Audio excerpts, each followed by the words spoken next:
ang ating karapatan sa malayang pagpapahayan. Sumagot kayo ng malakas, sabay-sabay, at masigla. Ang mga masamang gawa dapat itago o dapat ilantad. Ilantad! Ilantad! Ilantad! Ilantad! Ilantad!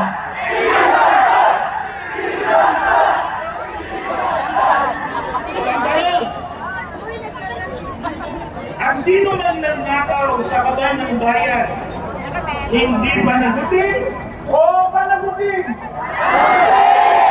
Panagutin! Panagutin!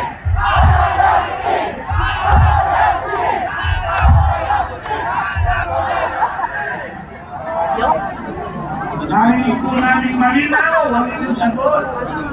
Sana naririnig yan ang mga pinauugulan. Kaya tama lang po, kasama-sama nating ipanawagan ang ukol sa transparency at accountability. At nananawagan din tayo na yung mga hakbang na gagawin ay dapat na makatarungan at sang-ayon sa ating saligang batas.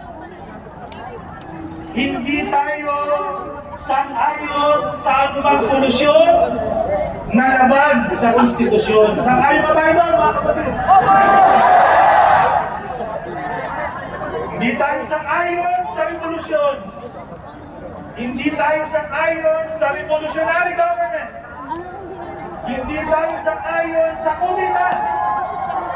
Hindi tayo sang-ayon sa snap election. Hindi tayo sang-ayon sa paglalagay ng civilian military junta. Basta yung hakbang, pagbubungan ng karahasan at kaguluhan, hindi tayo sang-ayon dyan. Ang gusto natin, lahat ng solusyon, lahat ng hakbang, dapat sumunod sa paraan legal at payapa.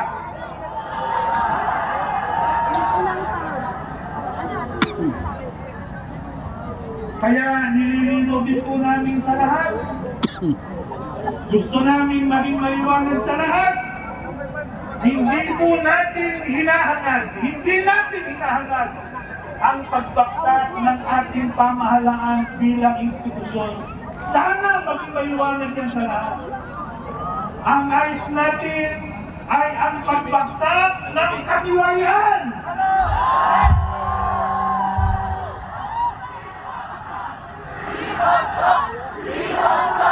Ang nais natin ay ang pagtataguyod ng isang pamahalaang tapat at makamamayan.